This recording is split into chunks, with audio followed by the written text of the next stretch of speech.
नमस्कार मित्रांनो, सुप्रभात. युवा कवी शांताराम वाघ ह्या यूट्यूब चॅनलवर आपले सहर्ष स्वागत.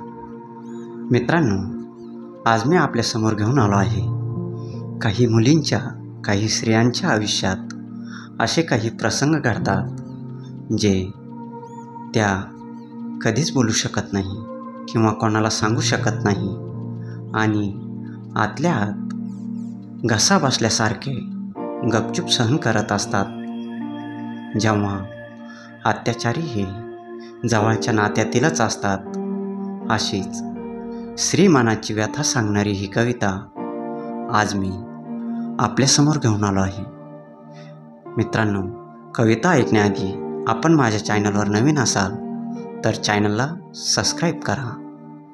तर मित्रांनो, आजच्या ह्या आपल्या कवितेचे शीर्षक आहे मनाची यातना.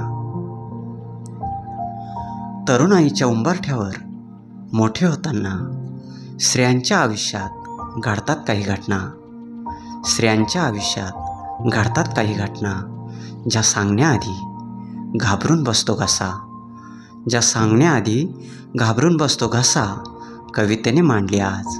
अशीच माझी ही व्यथा कवितेने मांडली. अशीच माझी ही व्यथा. ज्या नराधमानं केली माझ्या आबरूची शिकार, ज्या नराधमानं केली माझ्या आबरूची शिकार, तो अत्याचारी हैवान नात्यातलाच होता. तो अत्याचारी हैवानही नात्यातलाच होता. तोडून बंधन नात्याचे तो पुढे आला होता. तोडून बंधन नात्याचे तो पुढे आला होता.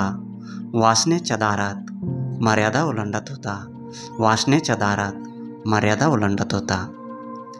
घराण्याच्या प्रतिष्ठेने कुलूप होते तोंडाला. घराण्याच्या प्रतिष्ठेने कुलूप होते तोंडाला.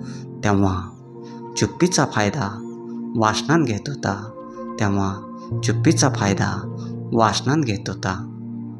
माझ्यावरती तो झाला होता फार वेडा पिसा. माझ्यावरती तो झाला होता फार वेडा पिसा.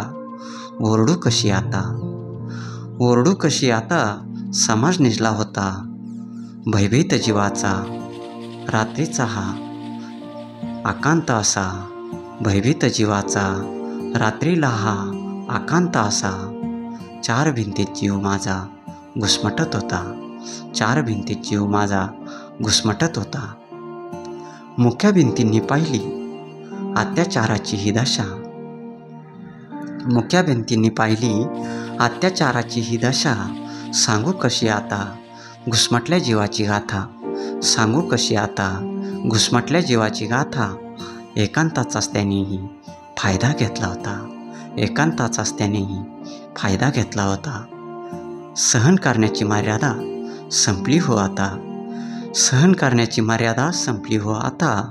अत्याचाराचा कुठे कोणी साक्षीदार नव्हता. अत्याचाराचा कुठे कोणी साक्षीदार नव्हता. कशा सहन करणार जीवाच्या या यातना. कशा सहन करणार मनाच्या या यातना. होरपळलं हे मन कशी जगणार आता. होरपळलं हे मन कशी जगणार आता. पाणावल्या डोळ्यांना न्याय भेटणार का आता. पाणावल्या डोळ्यांना न्याय भेटणार का आता. थांबणार कसे अश्रूंचे पाट आता. थांबणार कसे हे अश्रूंचे पाट आता. तरी विसरून मनाची यातना जगते पुन्हा नव्याने आता. तरी विसरून मनाची यातना जगते पुन्हा नव्याने आता. तरुणाईच्या उंबरठ्यावर मोठे होताना स्त्रियांच्या आयुष्यात घडतात काही घटना ज्या सांगण्याआधी घाबरून बसतो घसा. ज्या सांगण्याआधी घाबरून बसतो घसा कवितेने मांडली. अशीच माझी ही व्यथा कवितेने मांडली. अशीच माझी ही व्यथा. तर मित्रांनो, आपल्याला कविता आवडल्यास कवितेला लाईक करा, शेअर करा. अशाच रोज रोज नवनवीन कविता ऐकण्यासाठी युवा कवी शांताराम वाघ ह्या यूट्यूब चॅनलला सबस्क्राईब करा. पुन्हा भेटू आपण नवीन कवितेत नवीन विषयासह याच आपल्या युवा कवी शांताराम वाघ ह्या यूट्यूब चॅनलवर. तोपर्यंत आनंदात राहा, मजेत राहा, स्वतःची काळजी घ्या. धन्यवाद. धन्यवाद.